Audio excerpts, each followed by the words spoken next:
And this is Ken Kreitzer for CBSI Talking Business, our set of interviews talking with leaders in the field of banking, insurance, customer service, digital marketing, and business education, and all to highlight our team in Harrison, New York. We're celebrating our 50th year at CBSI, providing insurance-based benefit programs to the credit card and payments industry. Now, we're really glad to have a chance to talk to one of our friends, and that is Bob Kobek, who is the president of Mobius Vendor Partners out in Indianapolis. Bob, how are you today? Ken, I was just thinking, by the way, I'm fine. Thank you so much. I was just thinking, you and I have known each other for a lot of years. Geez, I don't remember when we first met. I mean, that's how long it's been. So I'm glad we have this relationship. It's always good to have long-term relationships, and I'm kind of humbled by it, to tell you the truth. No, it's good to know you. You taught me a lot about the relationships with Congress and the work you've done there, and working to promote different trade organizations and the needs of companies and their customers on Capitol Hill. How'd you get started doing your Capitol Hill work? Well, my degree path was at University of Notre Dame, and it was in political science. And when I was second semester junior, was that right? No, first semester junior, I got involved in a political campaign for a runner for the United States Senate, because my path was headed that way, and I wanted to get involved in the campaign. And so I jumped into his regional campaign in South Bend, Indiana, really deeply. And caught his attention. So after he won by the skin of his teeth, he recruited me, and I moved to Washington, D.C. So I was a staffer on the Hill for 8 years, and loved it, still love it, still enjoy it, still work around it. I still have the luxury of lobbying from time to time. And that includes even here at the Indiana General Assembly. I'm doing a little work today. Very good. I remember the time that one of the trade meetings in Washington that we were both at, that Mick Mulvaney, who was a member of Congress at the time, came into the session as a guest that year. And then, I didn't think a lot of it at the time, but then he went on to a very powerful position in the administration, chief of staff, and could say, well, we know him, we know what he's dealing with, and knew him a little bit as an individual, and that makes such a difference when you get to meet someone like that and see them advance in their career. Well, I'll tell you, there was another gent that his very first job out of college was working for me in the then American Teleservices Association, Brad Retyke. And Brad Retyke ended up being the director of communications for Mike Pence when he was at the White House. So we out of that group sprung quite a few influential people. When you think about who's there today, still Michelle Schuster, worked for the Attorney General's office in Ohio. She's still general counsel at Pace. So there's a lot of advocacy strength that came out of that group. Very good. Now, talking Bob Kobek from Mobius Vendor Partners. Bob, what were some of the topics that you heard about on the convention meeting circuit this fall, and some of the things that have come up been top of mind for you this fall? Privacy, all having to do with data exhaust. And I think you mentioned the term a minute ago when you were talking about a friend of yours you met, data respect. Right now, there are 7 states that have privacy regulations, legislation, and there are a bunch more where it's going to be on the books. There'll be one in Indiana at this next session, and I'm going to be involved in helping that pass. My thing with privacy legislation regulations, we'd love to see one, just like we did with Do Not Call, love to see one federal legislation, but the way the feds do it is they do it in silos. So they will regulate like healthcare privacy, insurance privacy, global initiative. And so it's going to happen state by state. So going to be some slow by paper cut. And the only real two big issues, state by state, Ken, are whether or not there is a private right of action, which we're all against. And then Means that individuals can sue companies on it. individuals can sue companies for violating a state law. And our argument to that is individuals should be able to sue companies, but they should do it through the Attorney General. Okay. They should do it through the state. For violating a state law, don't make it punitive. And then the other, then there's always some other overriding issue, like in Indiana, the AG wants to install what they call a do not sell provision. Well, so like in our world, we will deploy 10 million emails a year. Well, how do you know if that's considered selling when we're asking for feedback? So it just opens up a whole lot of different opportunities for class action lawyers, basically, is what it does.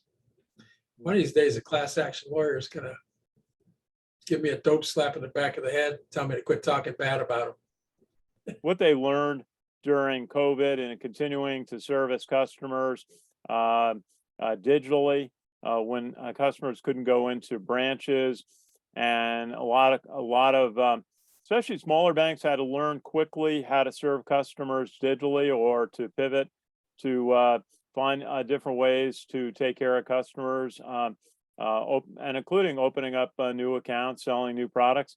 What were some of the observations you had during COVID about what worked in customer service in digitizing? Well, one thing with the technology that we have today really enabled true customer service. We'll take it to the call center side of life, because the contact center side of life, because what technology did is it further enhanced the capability of having an omni-channel contact center. So one agent could do 3 different things at the same time and satisfy a lot of the needs. And then because of the technology, they were able to move to remote locations. So the downtime wasn't as significant. Calls actually went up. Sure, people were paying more attention to their work-life balance, and they were paying attention to their homes, their houses. So they were buying more. I mean, there was a lot of, as we know, a lot of money flying around during COVID because we were giving so much money away. And so there was a lot of growth activity during the pandemic. What that did was it stepped up the need for greater technology, more bot technology, more AI technology, because it was not that simple to ramp up in a call center when you were, bricks and mortar. You could call people in, they would show up, you can manage them a lot easier. But when it's remote, the management becomes a little bit more difficult. So AI, bot answers, the ability to chat became more and more important. And it stayed that way. Yeah, do you feel like bots are helpful? It seems like there's a wide range of capability, of success. Sometimes you get some helpful direction. Sometimes you feel like you're just being shifted to another page on the website with a prepared answer. Do you feel like bots are useful at this point, or they still have development that needs to be seen? Well, I'll date myself a little bit, Ken, and you're going to remember this part too. When the first IVR came out, press 1, press 2, press 3, and I remember that just pissing me off. Where's my human? Where's my human? Where's my human? After a while, the 2 things happened. We got more acclimated to it, and they made it a lot easier. The technology companies made it a lot easier. And then, when you get a technology company like a Five9 that is all off-prem, VoIP related, then the ability to scatter those calls to different people was a lot quicker. So we in the bot technology and AI technology, that can't help but to get more sophisticated. Will we ever get it to the point where we're always going to be talking to a human? I think we're going to get it to the point where we're going to have the option to always talk to a human. But if we can solve our problem by pushing buttons, be it a keyboard or a keypad, we're going to do it. Well, I heard some executives, perhaps it was from an airline, say, well, or a bank, that it'd be great if, if we can automate handling 50%, 70% of the calls, and then direct the more difficult calls, more sophisticated answers that are necessary to live representatives. Is that approach working, do you think? Well, it's an approach that's not new. I mean, it's tier 1, tier 2.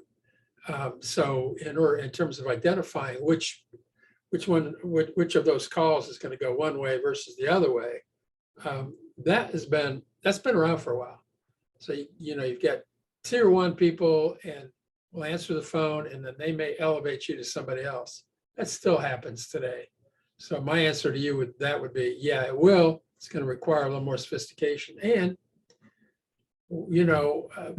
just like the technology has changed on the golf course, new golf clubs, the technology is going to change in the way we talk to people. Yeah, absolutely. On your thought about IVR, I'm acquainted with an NHL hockey executive who said that he'd never allow his phones to be answered by anyone but a human. And he did win a couple of Stanley Cups. That was Lou Lamoriello, and he was very particular. But I think he was slowly gaining agreement on using the technology, and has had an amazing career. That's one other question you brought up was AI, and we hear about that, but I'm not exactly sure how to explain where you apply it. Where are good uses of AI today? I mean, we see it sometimes in the credit card business, looking at applications. But what are some of the applications where AI is making a difference today? Well, in my life, we, as you know, we're in the voice, one of our divisions, we're in the voice of the customer. And so we survey a post phone call, post stay, patient experience, a lot of different elements along the journey of a customer.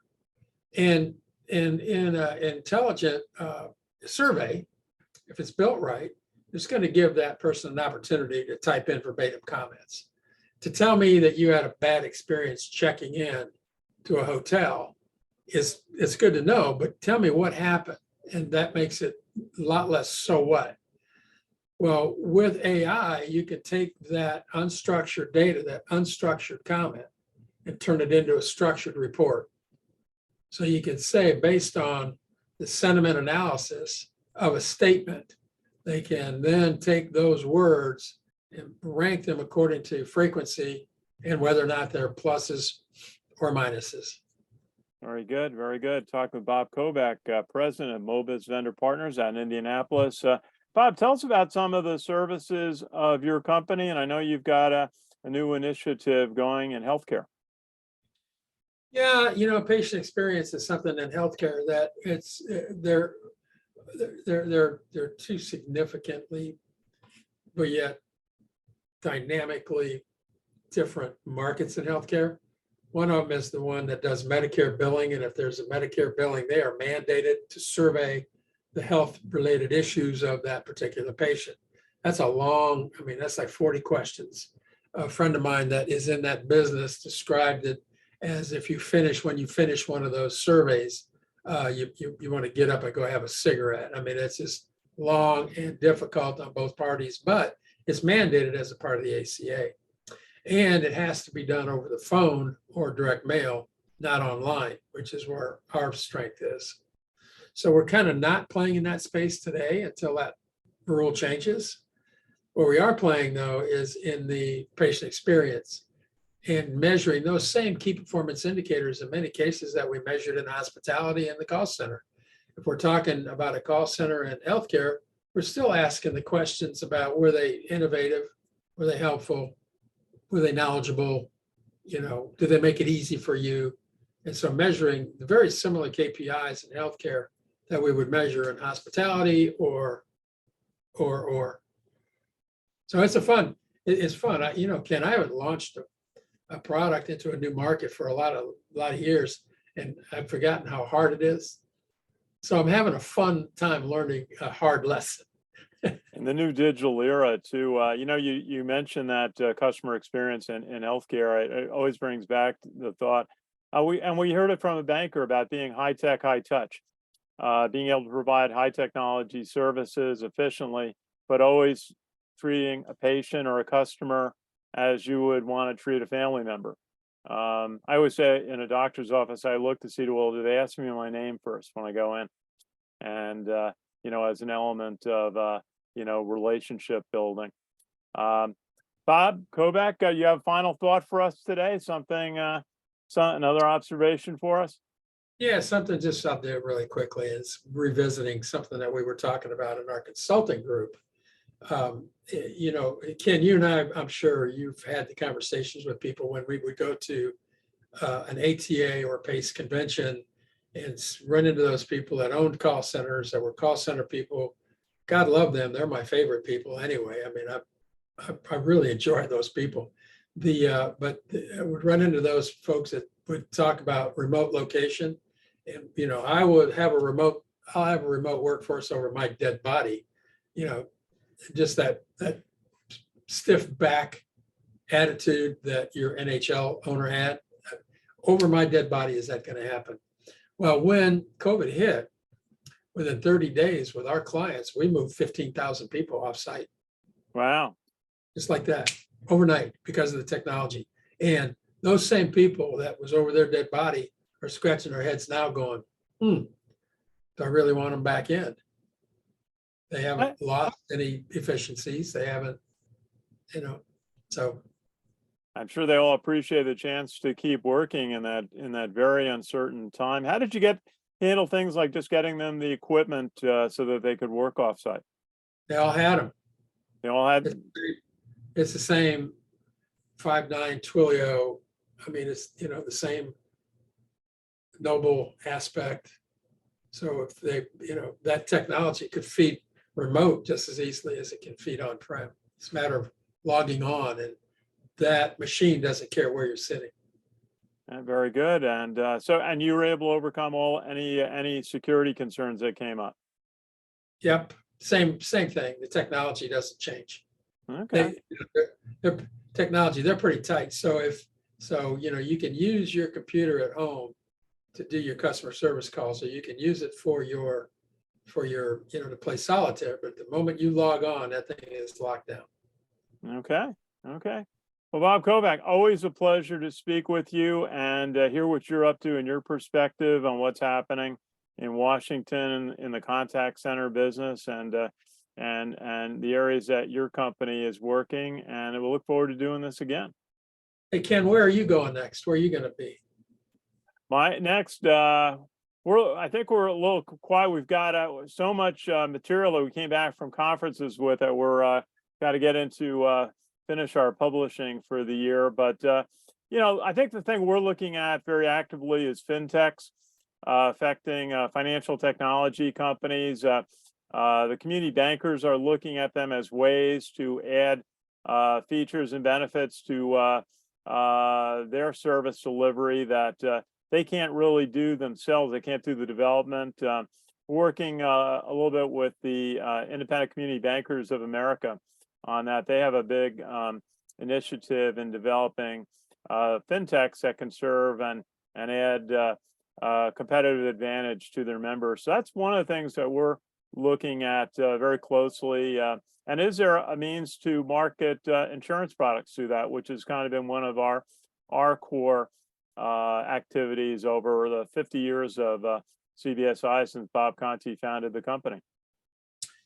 Well, I'm hoping maybe soon we could just intersect somewhere. Okay, well, I look forward to that. Bob Kobek, president of Mobius Vendor Partners out in Indianapolis. And thank you so much for joining us today on our CBSI Talking Business interview. Thank you, Ken. Our pleasure. Good to see you. It's Ken Kreitzer for CBSI Talking Business. We're based in Harrison, New York, and celebrating our 50th year of serving customers in the banking and insurance industry. Thank you for watching and have a great day.